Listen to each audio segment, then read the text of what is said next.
Bismillahirrahmanirrahim. Today we are studying about the daily use of English sentences. दिमाग पर जोर मत डालो. Don't strain your mind. दिमाग पर जोर मत डालो. Don't strain your mind. मेरी गलती तो बताओ. Point out my fault.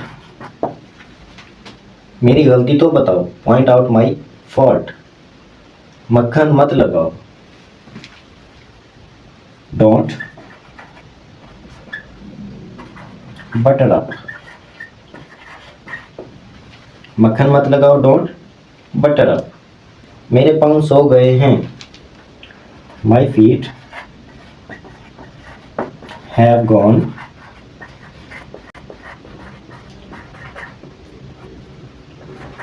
numb. मेरे पाँव सो गए हैं. My feet have gone numb. मैं ऐसी वैसी नहीं हूँ. I am not riff-raff. मैं ऐसी वैसी नहीं हूँ. I am not riff-raff. Follow for more. Thank you so much.